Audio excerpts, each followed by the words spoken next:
Within a month, my sister was transferred to a psychiatric correctional facility 3 hours away. Doctors called us after her intake evaluation and explained that her condition was severe. They said she still spoke about the baby as if it belonged to her and showed no remorse. Treatment would take years, and even then, progress wasn't guaranteed. My parents started attending a support group for families affected by crime. At first, my dad sat in the back and barely spoke. Over time, he started sharing how ashamed he felt, how he replayed every memory searching for signs he'd missed. Hearing other parents tell similar stories helped him understand he wasn't alone. My mom eventually became a regular speaker, telling new families that loving your child didn't mean excusing their crimes. Meanwhile, my husband finished his community service. On his last day, the kids at the youth center surprised him with cupcakes they'd made themselves. One boy handed him a folded letter, thanking him for teaching him how to walk away when he felt angry instead of hitting. My husband kept that letter in his wallet. He was later asked to coach youth sports at the rec center. He agreed, using everything he'd learned to teach kids about controlling their emotions and making better choices. Watching him on the field, laughing and encouraging kids, helped ease some of the fear I still carried. The teenage mother kept moving forward too. She passed her GED exams and was accepted into a social work program. She worked part-time at a women's shelter while her brother watched the baby. She sent me photos sometimes, her daughter smiling, taking her first steps, holding a spoon with both hands. Each picture felt like proof that the baby had ended up exactly where she belonged. A year after the trial, my husband and I decided we were ready to try for our own child. Therapy had helped us rebuild trust and process the trauma. When I found out I was pregnant, we cried together in the bathroom, holding on to each other like we might break if we let go. We named our daughter Hope. We didn't announce it publicly, we didn't want attention or questions, we wanted something quiet and real. As Hope grew, our family settled into a new normal. Weekly dinners replaced big gatherings. Trust became something earned, not assumed. We learned to ask questions, to verify stories, to listen to our instincts instead of brushing off red flags.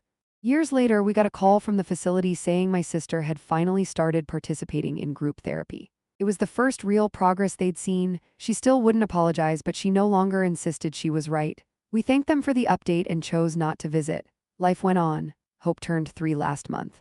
She asked why she only had one aunt. We told her her other aunt was sick and needed special doctors to help her. She accepted it easily and went back to playing the way children do. The teenage mother graduated with her degree and was hired full-time at the shelter. She now runs support groups for young moms, using her story to help others find strength. Her daughter started kindergarten this year, happy and safe. Sometimes I think back to that baby shower and how close we came to believing a lie until it was too late. I've learned that evil doesn't always look loud or obvious. Sometimes it smiles, asks for help, and wears a fake belly. We didn't get our old lives back, but we got honest ones, and that finally was enough. We moved 40 minutes away to a quiet suburb where no one knew our names. The day the moving truck came, I avoided looking at the backyard where the gift table had once stood. I didn't want to remember how quickly joy had turned into horror. A week later, the prosecutor asked my grandmother if she would give a statement. She hadn't left her room in months, but she agreed to do a video call. She sat in her favorite chair wearing her best dress, hands shaking as she held up bank statements and canceled checks. She told them how my sister had come to her crying about medical bills and prenatal vitamins, asking for help to give her baby a good start. When asked if she wanted the money back, my grandmother said she just wanted her granddaughter to get help and never hurt another family. The teenage mother came to the prosecutor's office with her baby for a meeting about the trial. The baby was 6 months old, sitting up, grabbing at everything in reach. The social worker said she'd never seen a young mother so committed. She hadn't missed a single appointment. She studied every night after the baby fell asleep. Her brother worked overtime so she could focus on school. Seeing them together made me realize how wrong my sister had been about everything. 3 months later, jury selection began. I saw my sister for the first time since her arrest. She looked smaller, thinner, like the confidence had been drained out of her body. The orange jumpsuit hung loose on her frame. She wouldn't stop talking, kept interrupting the judge, insisting she didn't need to be there because she'd done nothing wrong. The judge warned her twice before threatening contempt. 12 jurors were selected by lunch. The next morning, opening statements started and my sister interrupted the prosecutor within minutes. She stood up and shouted that she was trying to help society by saving a baby from neglect. The judge ordered her to sit down. She rolled her eyes and shook her head while the prosecutor showed photos of fake bellies and screenshots of stalking footage. When her lawyer tried to speak, she reached for the microphone. The judge had her escorted back to her seat. 2 days later, I took the stand. I testified for hours. I described the baby shower, the punch, pressing my hands into the dented foam where a baby should have been. I explained how my sister admitted the teenage mother didn't deserve her child. My sister stared at me the entire time without blinking. Her lawyer asked if I'd seen signs of mental illness before. I said no, even though part of me wondered how much we'd ignored. The next morning, the teenage mother testified while holding her baby. Her voice broke when she described meeting my sister at the support group and trusting her. She talked about being 17 and alone and how terrifying it was to realize someone had been watching her for months. My sister's lawyer didn't cross-examine her at all. My husband testified after that. He admitted punching my sister was wrong and explained he'd already completed his punishment. He showed the jury the footage he'd saved, explaining he didn't think police would believe him without proof. The jury deliberated for 3 hours. When they returned, every charge was guilty. My sister screamed that the jury was stupid and had to be dragged out of the courtroom. 2 weeks later, the judge sentenced her to 18 years, with the possibility of parole after 10 if she completed psychiatric treatment. She laughed and said she'd rather serve every year than admit she was wrong. As she was led away, I felt something unexpected, not relief, finality, and the knowledge that our lives would never be the same again. My sister refused the plea deal without hesitation. She told her lawyer she would rather risk everything than admit she'd done anything wrong. She said a jury would understand that she was trying to save a baby, not steal one. When the lawyer tried to explain the evidence again, she fired him on the spot and demanded to represent herself. The judge wasn't amused. Another psychiatric evaluation was ordered to determine if she was competent to make that decision. The doctor spent hours with her over 2 days, reviewing recordings from jail visits and listening to her explanations. When the report came back, it said she understood right from wrong, but believed her desires mattered more than the law. She wasn't delusional enough to avoid trial. That's when the panic attacks started getting worse for my mom. She woke up at 3 in the morning gasping for air, convinced something terrible was about to happen. The medication helped a little, but it made her exhausted. She stopped going to yoga, stopped seeing friends. The house felt heavier every time I visited. My dad tried going back to work, but the stares followed him. His boss eventually suggested early retirement with full benefits. After 28 years, he accepted. He said he couldn't sit in a break room pretending everything was normal anymore. While cleaning out the garage one weekend, I found a box of my sister's old belongings from when she'd stayed with us the year before. Inside were printed articles about international adoption scams, babies sold overseas, forged paperwork. There were handwritten notes in the margins pointing out mistakes others had made and how they'd been caught. The prosecutor added it to the case file and quietly told us it showed premeditation beyond anything they'd already documented. My husband's anger management counselor started meeting with him privately. The man had been a Marine and a cop before becoming a therapist. He made my husband write down exactly what he felt before he threw that punch, and then list every other option he could have chosen. The prosecutor came to our house 2 days later carrying a stack of files so thick it looked unreal. She laid everything out across our kitchen table, one charge at a time: attempted kidnapping of a minor, fraud, identity theft, stalking, each carried years behind bars. My sister's name was printed on every page like a stain that wouldn't wash out. My husband sat across from her with his own much thinner file for misdemeanor assault. Our lawyer explained again that this was the best deal we were going to get. Plead guilty, accept the punishment, move on. My husband agreed without hesitation. That night my dad called from the emergency room. He couldn't breathe, his chest felt tight, and he thought he was dying. The doctors said it was a stress-induced heart episode and kept him overnight. I sat beside his hospital bed listening to machines beep while he asked over and over how he missed the signs. My mom held his hand and cried silently like she'd run out of tears. The next morning, my sister's ex-boyfriend asked me to come back to the apartment one last time. While boxing up her clothes, he'd found another stash. 3 more fake pregnancy bellies hidden under sweaters. Different sizes. Receipts showed she'd been buying them for over a year. There were notes about how to angle her body so cameras wouldn't catch the seams. That was when it hit me, this wasn't impulse. It was rehearsal. A few days later, the detective called to say more women had come forward. Pregnant women who recognized my sister from support groups. One said my sister followed her to the parking garage after class. Another said she'd shown up at prenatal appointments asking invasive questions. She wasn't obsessed with one baby, she was shopping. My mom had her first panic attack at the grocery store when a stranger recognized her from the news. She dropped her basket and ran outside, shaking so badly she couldn't drive for 20 minutes. The doctor prescribed anxiety medication the next day. She stopped going to book club, stopped answering the phone. The letter came written on yellow legal paper, folded too neatly, like she had all the time in the world to plan every word. I read it once, then twice, my hands shaking harder each time. She didn't apologize. She didn't explain, she blamed us for not understanding her. She said the teenager was selfish, irresponsible, unworthy of motherhood. She said she would have given that baby everything. I threw the letter in the trash. 2 days later, my husband started his community service.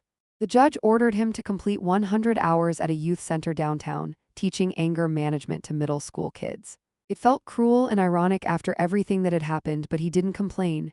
He walked into that first session and told them the truth. Not every detail, but enough. He told them about a moment when anger made him act, even though he was trying to stop something worse. The kids sat there silent, eyes wide. One of them asked if he regretted it. My husband said he didn't regret stopping a kidnapping, but he regretted using his fists.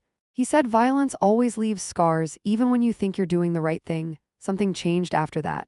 The kids started opening up, talking about fights at home, about teachers, about stepdads and bullies. My husband started coming home exhausted but calmer, like he was finally processing everything instead of holding it inside. Meanwhile, more truth kept surfacing. My sister's ex-boyfriend called again, asking me to come over. While packing her things, he'd found more fake bellies in the closet.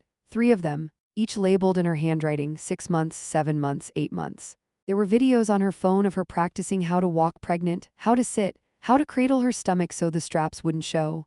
My grandmother hadn't left her room in days. When my mom finally unlocked the door, she found her sitting in the dark, staring at nothing. She whispered that she'd given my sister $5,000. I didn't sleep that night, not even for a second. After they took my husband away, I sat at the kitchen table staring at the fake belly lying in a trash bag by the door. Every time I closed my eyes, I saw my sister's face twisting into rage, heard her say that the baby didn't deserve to live with its own mother. At dawn, I drove to the courthouse with $5,000 in cash shaking in my purse. My hands were numb the entire time. I called lawyer after lawyer, explaining the situation through tears. Most of them went quiet and said they couldn't take something this complicated. One finally agreed to meet us that morning. He reviewed everything my husband had collected, receipts, screenshots, hospital footage, and leaned back in his chair, rubbing his temples. He said my husband absolutely stopped a kidnapping, but the law wouldn't ignore the punch. Best case, they could reduce it to a misdemeanor. There would still be consequences. While I was at the courthouse, my sister's boyfriend showed up at our house. He was completely wrecked. He kept asking how long she'd been lying, saying he'd painted an entire nursery yellow just a month ago. He'd told his family they were having a baby, bought a $2,000 crib. I showed him the laptop. When he saw the search history going back over a year, fake bellies, hormone treatments, lactation induction, he ran to the bathroom and threw up. He stood there afterward with his hands on the sink, whispering that he didn't know who he'd been sleeping next to. That afternoon, the story hit the news. Channel 7 picked it up first, then others followed. Our last name was everywhere. Reporters parked outside my parents' house. My mother couldn't step outside without someone asking if she was the woman whose daughter tried to steal a baby. My father's coworkers stared at him in the break room until he finally took time off. The detective asked me to come along while they searched my sister's apartment. That's where it got even worse. They found notebooks, 3 of them, each filled with handwritten notes about the teenage girl's daily routine, what time she ate lunch, which bathroom she used most. My sister turned toward the door, her eyes wild, calculating. My dad and brothers moved instinctively, blocking the exit before she could take a single step. For a split second, none of us spoke. We just stared at her, finally seeing the person behind the smiles, the tears, the perfectly rehearsed lies. Then she lunged. She went straight for my husband, fingers curled like claws, screaming his name with a hatred I had never heard from her mouth before. My brothers caught her midair and slammed her down onto the living room carpet. She kicked and thrashed, shrieking that we had ruined her life, that we had destroyed everything she worked for. The fake belly lay twisted on the floor beside her like shed skin. My cousin was shouting into the phone, explaining through tears that there had been fraud, stalking, and a planned kidnapping. My aunts were counting out loud how much money they had given her, their voices shaking as the numbers climbed higher and higher. My sister's boyfriend stood frozen by the couch, staring at the foam belly like his brain couldn't process what his eyes were seeing. Police sirens grew louder outside. My sister twisted her head toward me, her face contorting into something ugly and unfamiliar. "You betrayed me," she screamed. "You were supposed to protect me." I didn't answer, I couldn't. All I could think about was how close we had come to believing her until the end. The front door burst open as officers rushed in. They took in the scene in seconds, the screaming woman pinned to the floor, the fake belly lying in plain sight, phones shoved toward them showing screenshots and receipts. My cousin handed one officer her phone, scrolling through hospital footage my husband had saved. The officer's expressions hardened.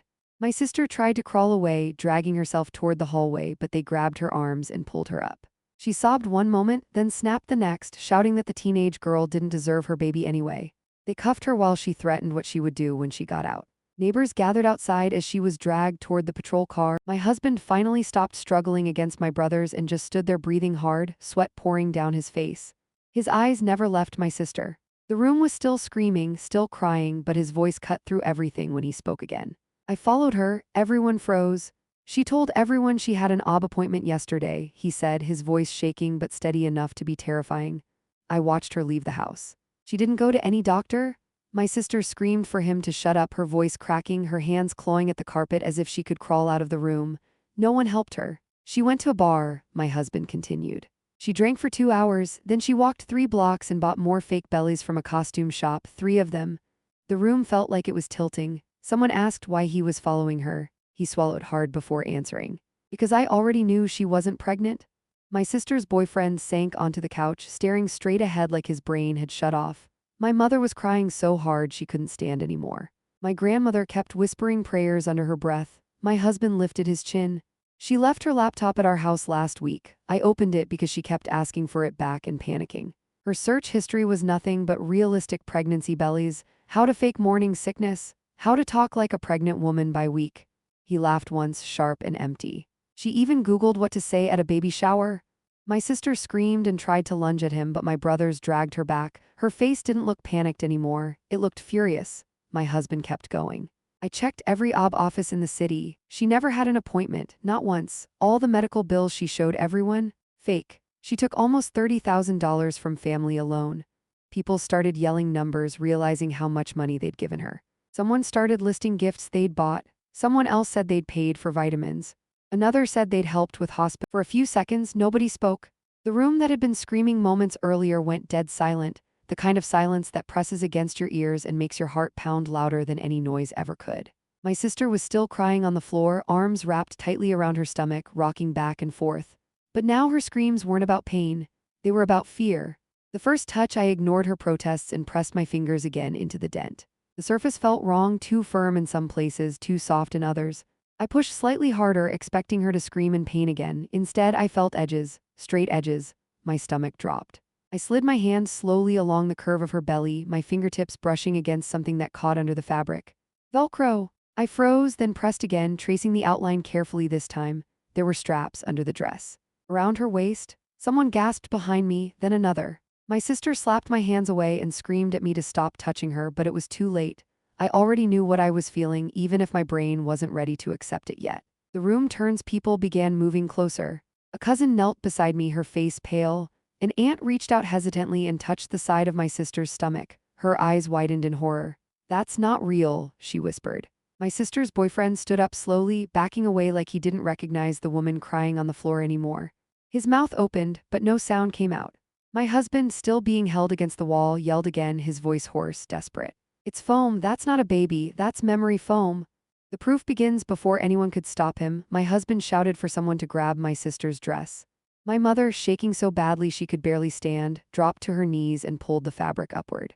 The room exploded again, but this time with screams of shock instead of panic. Strapped tightly around my sister's waist was a full prosthetic pregnancy belly, thick padding, elastic bands, Velcro fasteners digging into her skin. The entire thing. I never imagined I'd be grateful for the sound of a punch landing in a crowded room, especially not at my sister's baby shower. But that single moment shattered a lie that had been growing for 8 months and saved a baby who didn't even belong to her. The music was playing softly, pastel balloons floated near the ceiling, and my sister stood in the center of the room glowing, 8 months pregnant, smiling as guests passed her gifts. No one noticed my husband standing unusually still near the back, his eyes locked on her stomach like he was staring at something that didn't make sense. Then everything exploded. Without warning, my husband stepped forward and punched my sister straight in the belly with full force. Chaos erupts, she collapsed instantly, folding in half and crashing backward into the gift table as screams ripped through the room. 50 people shouted at once. I shoved my husband hard, screaming at him, demanding to know what kind of monster he had become. My mother was already dialing 911, sobbing hysterically about an assault on a pregnant woman. My father and brothers tackled my husband, slamming him against the wall while I hit his chest over and over, calling him insane. On the floor, my sister clutched her stomach and cried that something was wrong. Her boyfriend knelt beside her, panicking, checking for blood. Phones were out everywhere, people filming, shouting, crying.